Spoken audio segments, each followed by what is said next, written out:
محبوب پاک سید عالم صلی اللہ تعالی علیہ وسلم نے اپنی امت میں بھی جناب ابراہیم کے طریقے کو جاری رکھا۔ صحابہ نے قربانی کے بارے میں حضور سے پوچھا، ما ہذہ الاضحیہ، یا رسول اللہ صلی اللہ علیہ وسلم یہ قربانی کیا ہے؟ تو فرمایا سنت ابیکم ابراہیم، یہ تمہارے باپ حضرت ابراہیم کا طریقہ ہے، یہ تمہارے باپ حضرت، حالانکہ قربانی نبی پاک صلی اللہ علیہ وسلم کا بھی طریقہ ہے، لیکن فرمایا تمہارے باپ حضرت ابراہیم کے ذکر کو باقی رکھا۔ اللہم صلی علی محمد وعلی آل محمد کما صلیت علی ابراہیم وعلی آل ابراہیم، ان کے تذکرے کو باقی رکھا دین کے اندر۔ حضرت ابراہیم بڑی امتیازی شان والے نبی ہیں، بڑی امتیازی شان والے۔ رب کریم کا وہ دوست جس نے کوئی چیز بچا کے نہیں رکھی، ہر شے ہی اپنے رب کی بارگاہ میں پیش کر دی۔ چند چیزوں سے انسان کو بڑا پیار ہوتا ہے، گھر اسے بڑا پیارا ہوتا ہے۔ وہ بڑا خوبصورت ہوٹل، 5 اسٹار ہوٹل میں رہا، وہ اسلام آباد گیا، کسی سفر پہ گیا تو بڑے اعلیٰ قسم کے اس کو کھانے ملے، بڑی چیزیں ملی، لیکن کبھی دائیں کروٹ کبھی بائیں کروٹ۔ تو ساتھ بیڈ پہ دوست تھا تو اس نے کہا صاحب سو جاؤ، تو اس نے کہا یار جو مزہ اپنے گھر میں سونے کا ہے وہ کسی اور جگہ تھوڑی ہے۔ گھر بڑا پیارا ہوتا ہے، انسان کو لگاؤ ہوتا ہے، جس بے تکلفی سے، سکون سے، آرام سے انسان اپنے گھر میں وقت بتاتا ہے، کہیں اور مشکل ہو جاتا ہے۔ دوسرا، انسان کو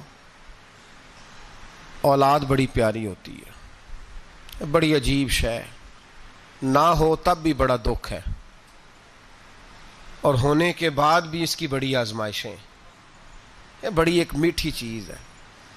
اولاد ایک بڑا عجیب سا میوہ ہے، پتہ نہیں یہ کس انجیکشن کا نام ہے کہ چھاتی پر چڑھ جائے تو اللہ سکون عطا فرما دیتا ہے، پتہ نہیں کس ٹھنڈی دولت کا نام رب کریم نے اولاد رکھا ہے، بڑی پیاری ہوتی ہے اولاد۔ پھر تیسری چیز انسان کی اپنی جان ہے، اور یہ اتنی قیمتی شے ہے کہ اللہ کریم نے فرمایا کہ اگر تیری گردن پہ کوئی آدمی پستول رکھ کے، تلوار تیرے گلے پہ رکھ کے کہے نا کہ رب کا انکار کر دے ورنہ مار دوں گا، تو فرمایا وقتی طور پہ میری ذات کا انکار کر پر جان بچا جا۔ اگر تو مرنے کے قریب ہو گیا ہے اور حرام شے کھائے بغیر تو بچ نہیں سکتا، مر جائے گا، تو فرمایا چل تو اس طرح کر، حرام کھا کے جان بچا، پر جان بچانا فرض ہے، ضروری ہے۔ وطن بڑا پیارا، اولاد بڑی پیاری، جان بڑی پیاری، پر حضرت ابراہیم سے رب کریم نے فرمایا چل ابراہیم کوئی چیز دے، تو کہا یا اللہ تینوں ہی تیرے نام پہ قربان کرتا ہوں، تیری ہوئی ساری، ہر شے تیری۔ حضرت ابراہیم نے دین کے لیے، آپ شہر بابل کے قریب پیدا ہوئے تھے، وہاں سے مصر آئے، مصر سے فلسطین آئے، اور فلسطین سے آ کر کے کعبہ آباد فرمایا۔ زندگی سفروں میں گزری، سفر ایک تکلیف والی چیز ہے، پر حضرت ابراہیم نے وطن چھوڑ دیا، گھر چھوڑ دیا۔ جان بڑی عزیز ہوتی ہے اصل میں نا، جب انسان جد و جہد کرتا ہے نا دین کے لیے تو اس کے رستے میں بڑی چیزیں آتی ہیں، کبھی اولاد، کبھی گھر، کبھی باہر، کبھی حکومتیں، کبھی سیاستیں، کبھی چدراہٹیں، اس کے رستے میں بڑا کچھ آتا ہے، اور اسے ہر چیز کو فیس کرنا پڑتا ہے۔ گھر کے اندر بھی جنگ ہوتی ہے اور گھر کے باہر بھی لڑائی ہوتی ہے، یہ آسان ہے ہی نہیں۔ ہم تو خیر ہتھیار چھوڑ کے پھینکنے والے لوگ ہیں، ہم بھولے بھالے لوگ ہیں، ہم کہتے ہیں میں نے تو کہا تھا مہندی نہ کرو پر بیٹے نہیں مانے، تو بھولے جو ہوئے۔ اسی طرح حالانکہ اگر وہ بیٹا کہے نا کہ ابا جی لاؤ زندگی میں سارا کچھ میرے نام کرو، تو پھر ہم بھولے نہیں ہوتے، اور اس وقت ہم تیز ہوتے ہیں، کہتے ہیں یہ کیسے ہو سکتا ہے، ہاتھ کاٹ کے دے دوں۔ اس وقت نہیں، دین کے معاملے میں بھولے ہوتے ہیں۔ بیٹا بد مذہب کے پاس جا رہا ہے تو اس وقت ہم بھولے بھالے ہیں، کوئی عرض نہیں، لیکن اگر وہ اپنی پسند کی شادی کرے ہمیں کراس کر کے، پھر ساتھ ہی ہم تیز ہو جاتے ہیں۔ تو حضرت ابراہیم نے جب دین کے لیے نکلے تو جد و جہد کی، گھر کے اندر بھی گھر کے باہر بھی۔ آپ کے والد کا نام طارق ہے، وہ توحید پرست تھے، ایماندار تھے، پرہیزگار تھے۔ آپ کے چچا کا نام آزر ہے، وہ بت پرست تھے، بت بیچا کرتے تھے۔ حضرت سیدنا ابراہیم علیہ السلام جب میدان عمل میں نکلے تو حضرت ابراہیم علیہ السلام نے اپنے گھر سے جہاد شروع کیا. لڑنا پڑا. گھر کے اصولوں سے چچا نے جو رواج بنائے ہوئے تھے اس رواج سے ٹکرائے. فرمایا میں اپنے گھر کے اندر یہ بت پرستی نہیں ہونے دیں گا. چچا کو ایک دفعہ نہیں بار بار 100 دفعہ سمجھایا. آپ کا چچا بت بنا کے بیچا کرتا تھا. حضرت ابراہیم علیہ السلام تھوڑے بڑے ہوئے تو کہنے لگا کہ چلو میرے ساتھ, تم بھی بت بیچنے ہیں, ہمارا کاروبار ہے. حضرت ابراہیم ساتھ نکلے تو بت پکڑا ہے, گندے پانی کے اندر اس بت کو ڈبوتے ہیں, کہتے ہیں کسی نے خریدنا ہے تو خرید لو, نہ یہ نفع دے سکتا ہے نہ نقصان دے سکتا ہے, جو اپنا آپ نہیں بچا سکتا تمہیں کیا بچائے گا, خریدنا ہے تو خرید لو. چچا کہنے لگا تو کاروبار چمکا رہا ہے کہ تباہ کر رہا ہے. گھر میں بڑے معاملات خراب ہوئے, جھگڑے ہوئے, لیکن حضرت ابراہیم علیہ السلام ایک منٹ کے لیے بھی اپنے گھر کے اندر بھی کمپرومائز کرنے کو تیار. یہ تھوڑا مشکل میں نے پہلو چھیڑ دیا ہے, یہ تھوڑا مشکل پہلو چھیڑ دیا ہے. بڑا سمجھدار آدمی ہے پر بیوی سے پردہ نہیں کرا سکتا, سیانا ہے, پنچایت کا بندہ ہے, جو اس سے آپ کہیں گے وہ بات یہ سنائے گا, لیکن کہتا ہے نہیں جی میں نے کوشش کر لی ہے. کس قسم کی کوشش ہے صاحب, یہ کیسے ہو گیا؟ حضرت ابراہیم علیہ السلام نے گھر کے اندر سے فرمایا نہیں کرنے دوں گا. گھر کے اندر بھی ٹکرائے. فرمایا تم جو بھی ہو پاش پاش کیا چچا کے اصولوں کو, اور باہر جب نکلے تو صرف علاقے کے چیئرمین سے نہیں ٹکرائے, ایم پی ایم این اے وزیر مشیر سے نہیں ٹکرائے. سپر پاور نمرود دنیا کا واحد حکمران تھا اس وقت, دوسرا کوئی حکمران ہی نہیں تھا, اکیلے حکمران سے جا کر ٹکرائے. کوئی ساتھ فوج نہیں تھی, کوئی ساتھ ان کے طاقت بظاہر دنیا داری کی کوئی نہیں تھی, پر حضرت ابراہیم جا کے ٹکرائے. اور میرے رسول پاک صلی اللہ علیہ وسلم نے سند بیان کی, فرمایا افضل الجہاد کلمۃ الحق عند سلطان الجابر. فرمایا سب سے افضل جہاد یہ ہے کہ تو ظالم بادشاہ کے سامنے کھڑے ہو کے حق بات بیان کر دے. یہ سب سے بڑا جہاد ہے, یہ سب سے افضل الجہاد کلمۃ الحق عند سلطان الجابر, سب سے بڑا جہاد. حضرت ابراہیم کھڑے ہو گئے, سپر پاور سے ٹکرائے. یہاں ہم لوگ حکمتوں کا شکار ہیں, دیکھیں گے, کریں گے, سوچیں گے, اور مولوی صاحب کو ویسے کہتے ہیں آپ پرہیز کریں سیاسی باتوں سے. بھئی اللہ کے ہر نبی نے جا کے وقت کے ظالم حکمران کو لتاڑا ہے, للکارا ہے. یہ تو مشن انبیاء ہے. حضرت سیدنا ابراہیم علیہ السلام نے جو اس کو جا کے کہا کہ تو جھوٹ بولتا ہے, تو جھوٹا ہے, تو خدائی کا دعویٰ کرتا ہے, تو بہت بڑا ظالم ہے. اور قرآن مجید نے اس ساری بات کو بیان فرمایا. حضرت ابراہیم علیہ السلام سے کہنے لگا میں رب ہوں. تو آپ نے فرمایا میرا رب تو وہ ہے جو زندہ کرتا اور مارتا ہے. تو پھر آپ حق بات بیان کریں گے تو اللہ مارے گا کہ بندہ مارے گا؟ کچھ بھی نہیں ہوتا, کیونکہ زندگی موت کس کے ہاتھ میں ہے؟ اللہ کے ہاتھ میں. زندگی موت اللہ, کچھ بھی نہیں ہوتا. انسان صحیح سمت کا تعین کرے اور صحیح چلے. حضرت علی شیر خدا سے کسی نے کہا تھا کہ آپ کے بڑی دشمنی ہے, کوئی محافظ رکھ لیں. آپ فرمانے لگے موت خود بہت بڑی محافظ ہے, وقت سے پہلے آتی ہی نہیں. بڑی محافظ ہے, وقت سے پہلے.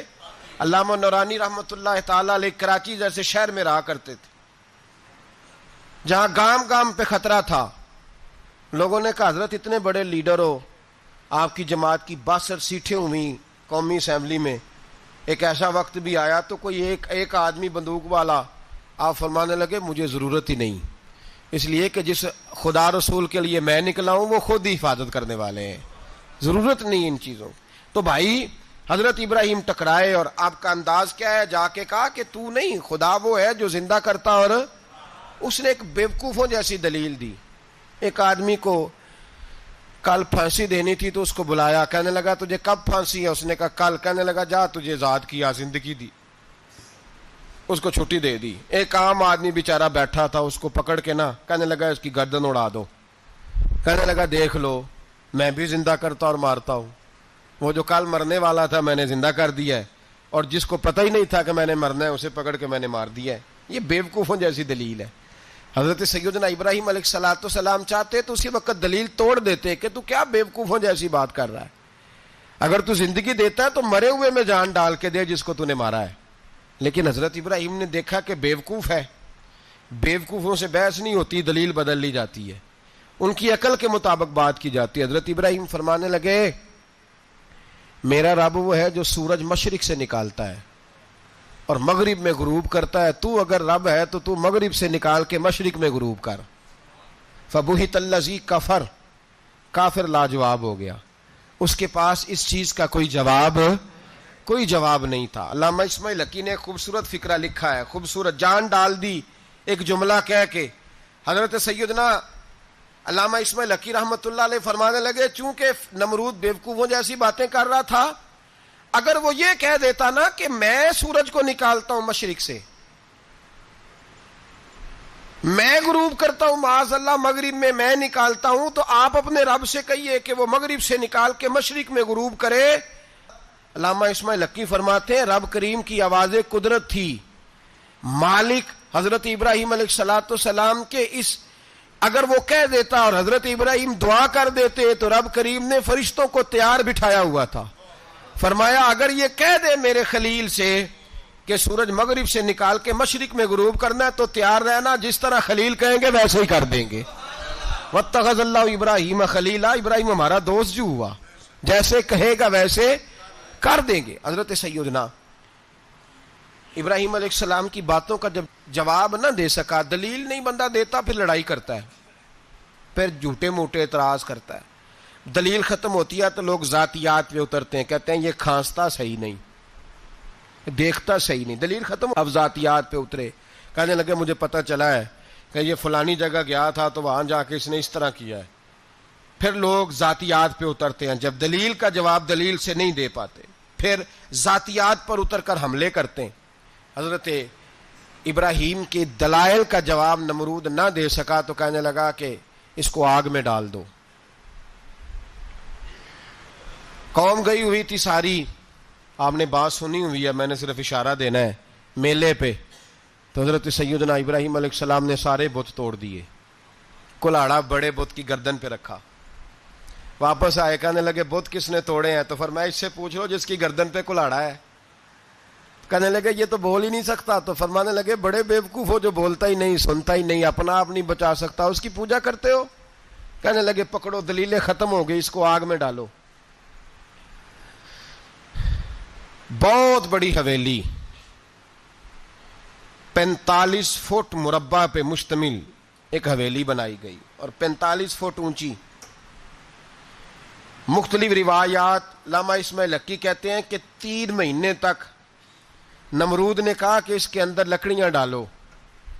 لوگ پوچھنے لگے کتنی دنیا جلانی ہے؟ کہنے لگا بندہ تو ایک جلانا ہے پر بندہ بڑا تگڑا ہے، ایک بندہ۔ 3 مہینے لکڑیاں ڈالی گئیں، اور لوگوں کی جو تہمات ہوتی ہیں نا وہ بڑی عجیب ہوتی ہیں۔ تہمات میں نے بڑی تفصیل سے رمضان المبارک میں گفتگو کی تھی، بدشگونی تہمات لوگ لیتے ہیں، اس وقت بھی لوگ تہمات کا شکار ہو گئے، عقیدہ بگڑ جاتا ہے تو وہ عجیب و غریب باتیں کرنے لگتا ہے، تہمات کا شکار ہو گئے۔ بیبیاں نظر مانتی، میں بیمار ہوں اگر صحیح ہو گئی تو اتنے من لکڑی دوں گی حضرت ابراہیم کی آگ جلانے کے لیے۔ ایک عورت لے کے جا رہی ہے لکڑیاں، تو ایک نیک دل آدمی نے اس سے پوچھا کہاں جا رہی ہو؟ کہنے لگی میں نے منت مانی تھی تو حضرت ابراہیم علیہ الصلوۃ والسلام کو معاذ اللہ جلانے کے لیے لکڑیاں لے کے جا رہی ہوں۔ تو وہ رب کریم کے بندے کہنے لگے تو ڈھونڈتی رہے گی، تجھے وہ جگہ ملے گی نہیں۔ وہ بی بی کئی مہینے گھومتی رہی، جگہ ہی نہیں ملی جہاں لکڑیاں ڈالنی، ماری گئی۔ تہمات کا شکار ہوئے بہت سارے لوگ، تہمات کا۔ بھائی تہمات دین کے اندر منع ہے، تہمات دین میں کوئی نظر ماننا، کوئی کسی بزرگ کے مزار پہ جا کے سالے ثواب کے لیے کوئی چیز ماننا، یہ تو درست ہوا، لیکن غیر شرعی نظریں مان لینا کہ میں آگ کے گرد چکر لگاؤں گا، میں جناب وہاں جا کے یہ والا تماشا کروں گا، میں دھاگا باندھوں گا، میں رسا کاٹوں گا، میں وہاں گندے ہو سے پانی پیوں گا، ان کی شریعت اجازت، یہ تہمات ہیں، بدشگونی ہے، دین میں ان کی کوئی گنجائش۔ آپ نظر ماننے سے پہلے بھی کسی عالم سے رابطہ کریں کہ میں منت مانگنے لگاؤں تو کیسے ماننی چاہیے، اس کا طریقہ پوچھیں، ایسے ہی غلط چیز کی منت تھوڑی مان لی جائے گی۔ بہرحال آمدام برسر مطلب حضرت ابراہیم کے لیے آگ جلائی گئی، 45 فٹ اونچی آگ ہے، پرندہ بھی اوپر سے گزرتا ہے تو نیچے گر جاتا ہے جل کے، اتنے دن لگا کے آگ جلائی گئی. اب حضرت ابراہیم کو جلایا جانے لگا ہے. یہاں تو موجیں ہے نا, جو کسی ادارے کا سربراہ ہے اس کے لیے موج ہے, کسی جگہ آفیسر بن گیا تو موج ہے, پیر صاحب کے لیے موج ہے, علامہ صاحب کے لیے موج ہے, خطیب صاحب کے لیے موج ہے. جلنا کس کو پڑتا ہے؟ وہاں علی کوئی نہیں رہا اللہ ماشاء اللہ. وہ لوگ گزر گئے جو تکلیفیں سہ کے کام کرتے تھے, گزر گیا زمانہ. حضرت سیدنا ابراہیم علیہ السلام کو جلایا جانے لگا ہے تو اب اتنی بڑی آگ ہے تو ڈالیں کیسے؟ شیطان نے تجویز دی کہ منجنیق بناؤ. منجنیق, بڑے بڑے بانس باندھ کے ان کے نیچے رسا باندھو. وہ جس طرح جھولنے کے لیے جھولا بنایا جاتا ہے, اس طرح ایک منجنیق پرانے زمانے میں اس میں پتھر رکھ کے پھینکے جاتے تھے دشمنوں پہ. وہ منجنیق بنائی گئی کہ دور سے حضرت ابراہیم کو پھینکیں گے. ہاتھ حضرت ابراہیم کے باندھ دیے, پاؤں مبارک باندھ دیے, پوری زمین پہ ایک نام لینے والا خدا کا. اور اس کو آج رسیوں میں جکڑا ہوا ہے. جب پھینکا جانے لگا نا آگ میں, حوریں رونے لگیں, فرشتے تڑپنے لگے, اے اللہ یہ کیا ہونے لگا ہے؟ ایک تیرا خلیل اور وہ بھی آگ میں. فرمایا جاؤ جا کے اس سے کہو اگر تمہاری مدد لیتا ہے تو اسے بچاؤ. ہوا کا فرشتہ آیا, کہا ابراہیم اگر تو کہے. او بھائی ان چیزوں کو کہانی سمجھ کے نہ سنا کریں, یہ داستان نہیں, یہ وہ طریقے ہیں جو ہمارے رسول نے ہمیں اپنانے کا حکم ارشاد فرمایا ہے. جو عقیدے, یہ وہ نظریات ہے جو ہمیں اوڑھنے کو کہا گیا. اپنے رب کریم کی رضا پہ راضی رہنے کے یہ وہ خوبصورت مواقع ہیں صوفیاء نے جن کو بنا کر سمجھا کر ہم تک پہنچایا ہے. یہ ہے اہل طریقت کی باتیں. وہ کہتے ہیں یار جس حال میں رکھے راضی رہنا ہے.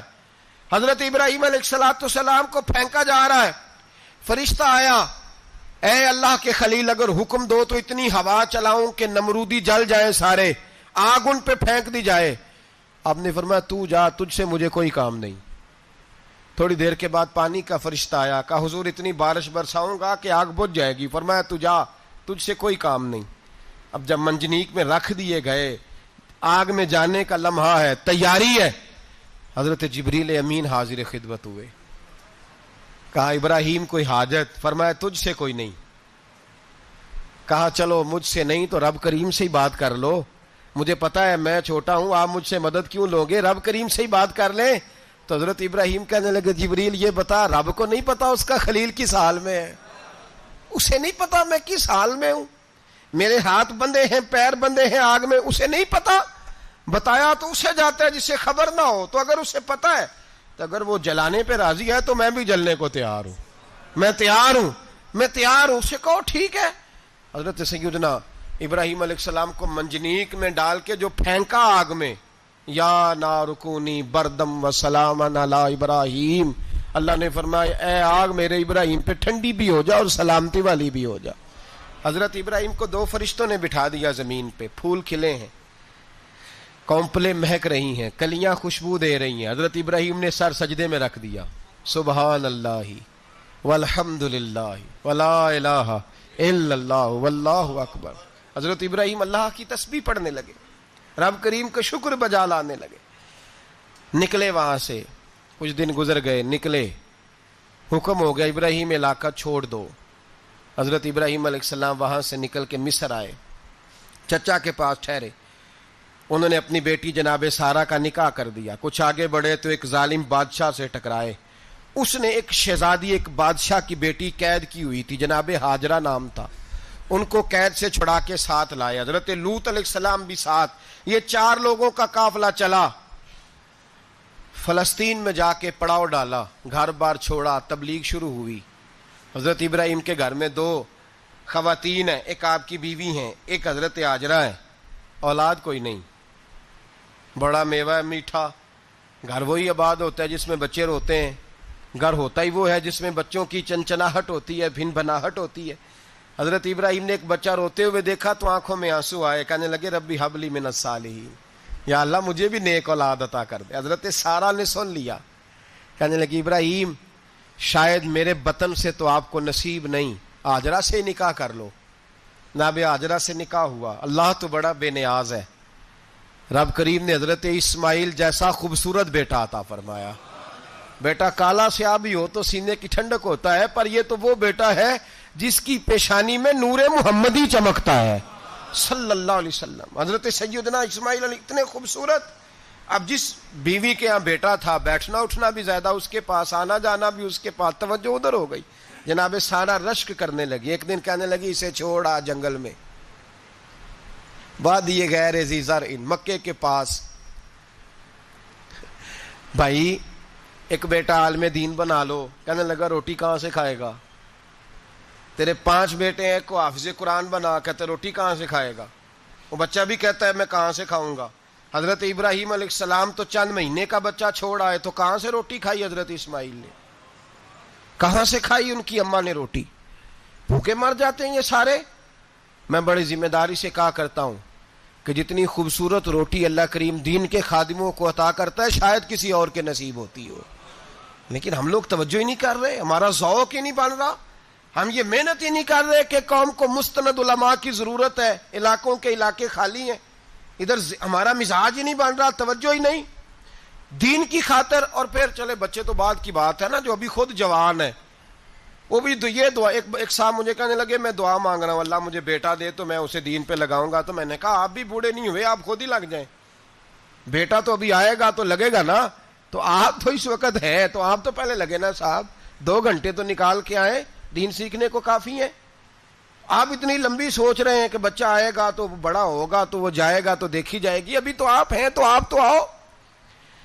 حضرت ابراہیم نے بچہ وہاں چھوڑا. یہاں سے جو عمرہ کرنے لوگ جاتے ہیں نا، جو حج کرنے جاتے ہیں، ان کو پتا ہے کہ وہاں دنیا کی ہر نعمت ملتی ہے، پھر بھی ڈبل ٹرپل پیسے لوگ جیبوں میں ڈال کے جاتے ہیں. حضرت ابراہیم جب وہاں لے کے گئے تو کوئی انسان نہیں تھا، پانی کا قطرہ نہیں تھا. 2 کلو کھجوریں، ایک مشکیزہ. بیوی کو تھمایا. ہمارے گھر میں ہزاروں چیزیں پڑی ہیں لیکن وہ جو توکل ہے نا وہ ختم ہو گیا ہے. اللہ دے گا، حلال حلال پہ قناعت کرے، جائز جائز پہ بھروسہ کرے، رب کریم عطا کرنے والا ہے. وہ مزاج ختم ہو گیا. حضرت سیدنا ابراہیم علیہ السلام 2 کلو کھجوریں، ایک مشکیزہ پانی کا دے کر کے اور وہاں بٹھایا آپ نے اپنے بچے کو اور اپنی زوجہ جناب ہاجرہ کو، اور بٹھا کر کے واپس پلٹنے لگے تو حضرت ہاجرہ سلام اللہ علیہ نے آواز دی، کہا ابراہیم کس کے سہارے پہ چھوڑ کے جا رہے ہو؟ جہاں آب زمزم کا کنواں ہے نا، جو لوگ گئے ہیں جنہوں نے صفا مروہ کی صحیح کی ہے، صفا مروہ سے باہر نکلے نا، سرکار کی ولادت کا مقام ہے، اس جگہ پہ آب زمزم کا کنواں تھا. وہاں حضرت سیدنا ہاجرہ کو بٹھایا. کوئی چیز نہیں، کوئی درخت نہیں، کوئی کھیت نہیں، کوئی پانی نہیں، کوئی کنواں نہیں. وہاں بٹھایا اور بٹھا کر کے نکلنے لگے تو جناب ہاجرہ فرمانے لگی ابراہیم کس کے سہارے پہ چھوڑ کے جا رہے ہو؟ کہنے لگی اللہ کے سہارے پہ. تو پاک باز بی بی نے ایک لفظ پوچھا، کہا ابراہیم یہ میرے رب کا حکم ہے؟ یہ میرے بس جن کا عقیدہ توحید مضبوط ہو ان کے لیے ایک جملہ کافی ہوتا ہے، یہ میرے اللہ کا حکم ہے. تو جناب ابراہیم علیہ الصلوۃ والسلام فرمانے لگے ہاجرہ ہاں رب کا حکم ہے. جب یہ لفظ کہے تو چاہیے تھا نا حضرت ابراہیم تسلی دیتے، تو بی بی صاحبہ تسلی دینے لگی. عرض کرنے لگی ابراہیم اگر اللہ کا حکم ہے تو پھر آپ ہماری فکر نہ کرنا. اگر یہ رب کا حکم ہے تو پھر ہماری فکر نہ کرنا. جس رب نے ہمیں یہاں تک پہنچایا ہے وہ ہمیں کبھی بھی ضائع نہیں فرمائے گا، پھر فکر نہ کرنا. حضرت ابراہیم آ گئے. بات آپ نے سنی ہوئی ہے، اشارہ کرنا مقصود ہے. 13 سال میں چلے مان بھی لیا جائے بعض روایات کی روشنی میں کہ آتے جاتے بھی رہے، لیکن مکمل دیکھ بھال اپنے بچے کی پرورش میں پورا حضرت ابراہیم علیہ السلام کا کردار، سارا کردار ماں کا تھا. میں جب خواتین کے بارے میں کوئی بات کرتا ہوں تو میں آپ کو اکثر کہتا ہوں کہ یہ صرف بیوی کے لیے حکم نہیں ہوتا، یہ ٹریننگ بیٹی کو دینی ہے اور بہن کو دینی ہے. یہ تربیت کرے اپنے گھر میں. میں تجربے کی روشنی میں یہ بات عرض کیا کرتا ہوں کہ بھائی بچے باپ کے فرما بردار اس وقت ہوتے ہیں جب اماں انہیں باپ کا فرما بردار کرتی ہے، اور بچے باپ کے نافرمان بھی تب ہوتے ہیں جب اماں انہیں باپ کا. میں نے اپنے کانوں سے سنا ایک دفعہ ایک بچہ اپنے باپ سے کہہ رہا ہے آپ نے تو ساری زندگی باہر گزار دی، پیسے کمانا کون سا مشکل کام ہے، دکھ سکھ تو سارے اماں نے برداشت کیے، سکولوں میں وہ جاتی تھی، فلانا کام وہ کرتی تھی، فلانا کام. اب یہ سوچ اس کی ذاتی تو نہیں، یہ اس کو دی گئی ہے. اور اگر اس کو یہ سوچ دے دی جائے کہ اماں کہے کہ میں تو اپنوں میں رہی ساری زندگی، میں نے تو اپنوں میں وقت گزارا اور تیرا باپ تو کئی دفعہ جنازے بھی نہیں پڑھ سکا, اس نے تو ماں باپ ایسے دفن کر دیے. وہ اگر یہ سوچ فراہم کرے تو پھر بچہ باپ کا فرما بردار ہوتا ہے. اور یہ والی روایتیں ہم بیوی کو سناتے ہیں, حالانکہ کس کو سنانی چاہیے؟